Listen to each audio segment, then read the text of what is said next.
My name is Rafael, you're watching Rock and Roll Garage, and today I'm going to show you who is Isaac Carpenter, the new Guns N' Roses drummer. But first, please subscribe to the channel, like the video, and leave a comment.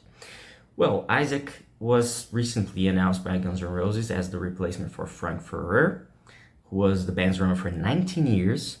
And Isaac was born in Tree Cities, Washington, back in 1979.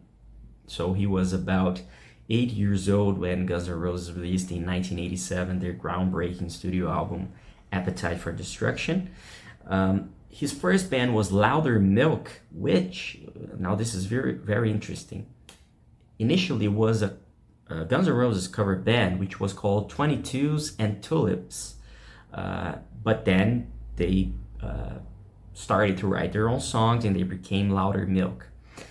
The group was active for a long period, and they released 3 studio albums from 1998 to 2006, and then the group was renamed Gosling, and this band Gosling had the chance to be Duff McKagan's Loaded opening act.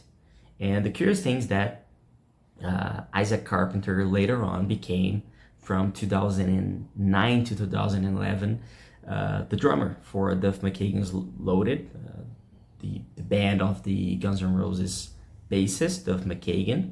And he also appeared on the most recent album Loaded released, which was in 2011, and it was called The Taking. Besides Louder Milk and Gosling, Isaac also played in some other less known groups, recorded with them, like the Axis, Marion Raven, Black Lab, Tyga, even Tobinfield, Ray, and Reeve Theory. And for the past 11 years, he was a member of the group Awolnation. Let's now go to the to the history of the drummers that Guns N' Roses had. The first one, and the classic one, probably the most famous one, was Steven Adler, who was part of their groundbreaking first albums. He was a member of the band, the drummer for the band, until 1990, when he was fired due to drug abuse. And from 1990 to 1997, another very praised drummer, Matt Sorum, was the drummer of Guns N' Roses. And Matt would later on be part of Velvet Revolver, which was the group formed by Duff McKagan, Slash, and Scott Weiland, which was a very good band. They released 2 amazing studio albums.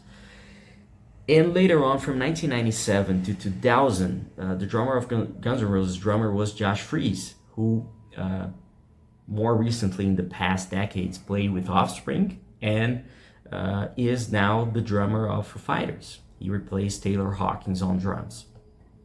From 2000 to 2006, it was Brian Mencha, who was the drummer of the band, and the one who was the drummer of the band for the longest period was Frank Ferrer, their latest drummer, who was part of the band from 2006 to 2025.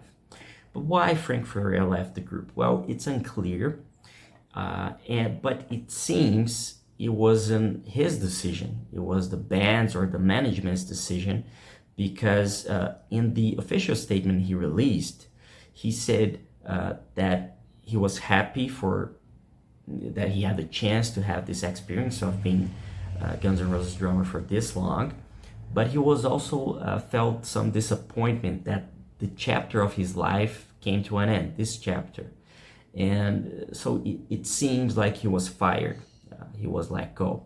And the complete statement by Frank Ferrer says, "The outpouring of love I have felt from the incredible fans of Guns N' Roses and my peers over the past 24 hours has been tremendous. I will have immense gratitude and love always for Axl and the band, while at the same time disappointment that this chapter came to an end. It has been an incredible 19 years. Guns N' Roses has given me life-changing memories and experiences. A huge thanks to management, the crew, and fans for giving me memories that I would cherish for my lifetime. I hope to see you all again soon." Well, Frank was part of the long-awaited Guns N' Roses album Chinese Democracy, released in 2008. He played on that album, and he was the best drummer for this long. And let's see now what's gonna happen with Isaac Carpenter. For many years already, I mean, the band's almost original lineup reunited for almost a decade already. Slash and Duff back with Axl Rose, and they keep promising that they're gonna make new music, but they only reworking old songs and releasing them as a single, and so far nothing really original, really new, fresh. But Slash and Duff especially keep promising that they're working on new stuff. So let's see. And the first shows with that Isaac Carpenter will happen in 2025, since they have a lot of scheduled tour dates this year. And let's see how it's gonna sound. And I had the chance to see Guns N' Roses with Frank Ferrer back in 2022 or 23, if I'm not mistaken, and it was pretty good. He was really a fantastic drummer, and he played the tracks. He was really talented and really good. And that's it. If you want to read more, you can go to descriptions, visit the article I wrote about it. There you're going to be able to see a video of Isaac playing the drums. And don't forget to visit Rock and Roll Garage, like the video, and leave your comment. Thank you for watching, and I'll see you later.